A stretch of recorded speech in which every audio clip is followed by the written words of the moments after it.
last minute things, kind of like last minute things thing. As of last night, they came up here. Our friend is stopping by today, and we are cutting hay for the first time in 7 years. So we're out here in the pasture. I got Jesse helping me.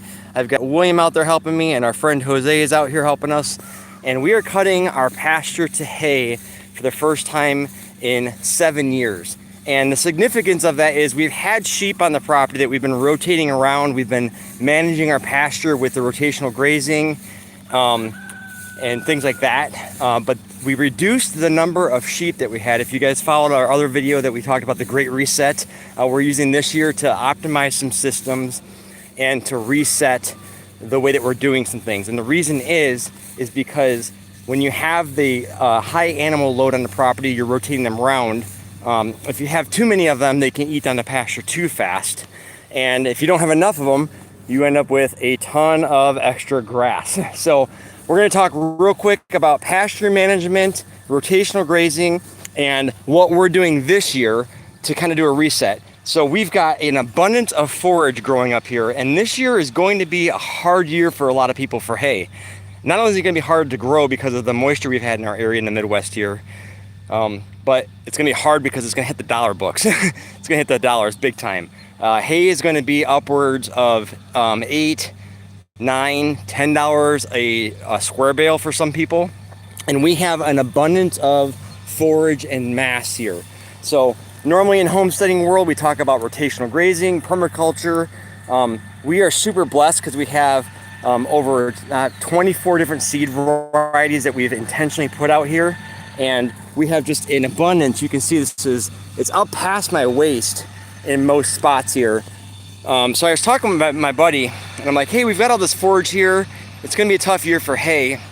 So he's like, let me come over, let me hay share with you. Hay sharing is basically when they come, they use their equipment, they cut it down, they take half the hay, and we keep half the hay. And that's gonna be a big deal for us because we have 13 sheep that we've reduced our flock from 60 down to, that's 60, down to 13. And so our foraging has been reduced, which is fine. It's allowed a lot of the other grasses and specimens to start establishing and growing and doing that. And then additionally, we're gonna put hay up for the first time in 7 years. Kind of a cool thing.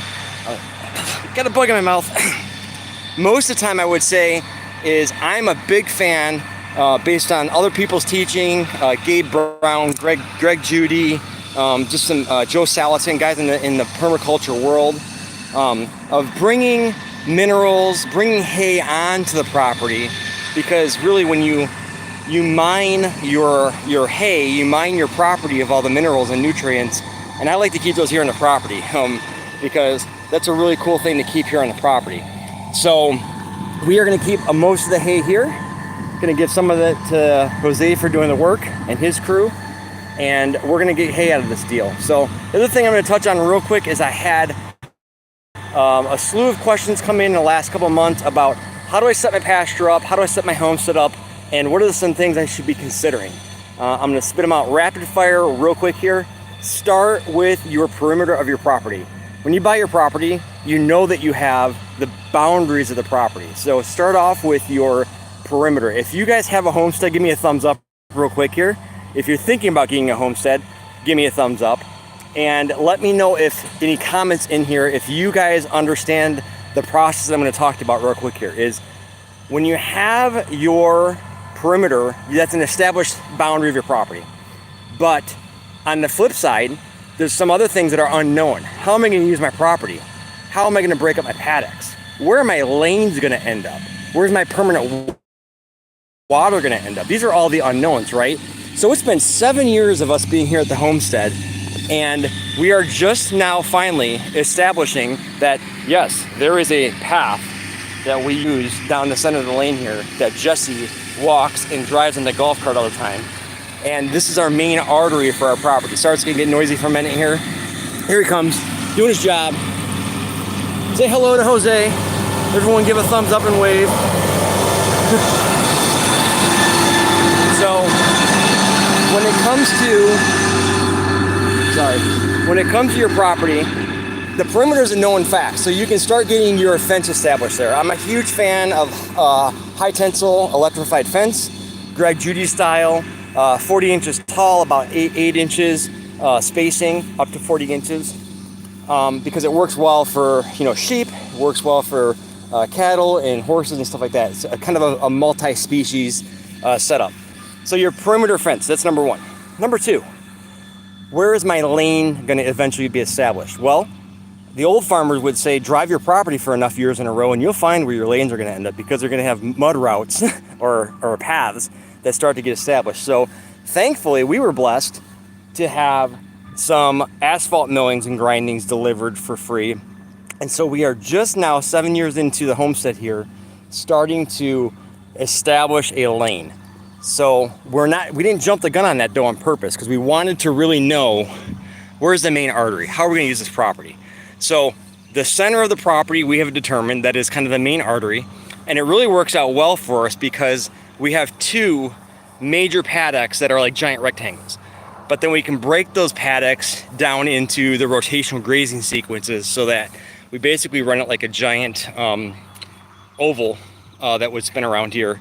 So we would rotate animals from this side, move them around the property, keep moving them, swing them around, bring them back down, and then by the time they get back to here again, that would be reset and ready to be grazed again. So that is one of the ways that we have established that we've got a center route, we've got water lines that we're going to be putting in, and we're optimizing some systems finally.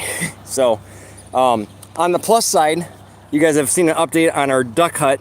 That duck hut is working out okay. We're happy with it. It's keeping the ducks in place. It's been easy to move and it's doing its job. So $200 duck hut / chicken hut is working out currently. Go check that video out if you have not seen it on that. So anyway, quick update today. Jose's here making hay.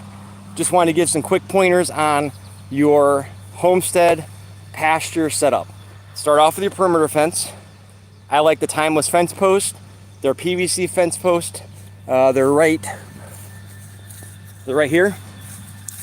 They have holes set about every, I think they're about every 4 inches.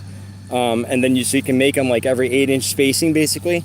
And they're PVC pipes. So you don't have to deal with the fiberglass splinters. The post itself is their insulator, so you don't have to deal with separate insulators. The hot wire can touch up against it and it's not going to ground out. They have some flexibility, but they're still rigid enough to uphold. So timeless fence post, really good product, really happy with them. And they're a great way to have less headaches when it comes to dealing with your property. So the perimeter fence, number one. Number two, getting your paddock set up, your lanes. And then number three, finding out where you're going to have some central water dropped to make kind of that main artery run for your pasture. So we're making hay here for the first time in 7 years. It's going to be a tough year for a lot of people with hay. The reason is we had a lot of moisture, and that has caused a lot of the single species, like if someone has just like maybe alfalfa, or maybe alfalfa mixed with like a brome or a timothy, they've had a lot of bugs come in and start eating it down and reducing the feed quality / conversion into mass. So we thankfully have like a 24 seed variety. We have red clover, white clover, brome, timothy, alfalfa, and the list goes on, of different species of grasses out here. So our density is going to be really good, and we've got a lot of material here that's going to turn into some really good hay. So thanks for joining us. Check out the video coming up on setting up your pasture for your homestead, and let me know if any of this sorry, another bug. Let me know if any of this information resounds with you as far as setting up your property for your homestead. Have a blessed day, and we'll talk to y'all later.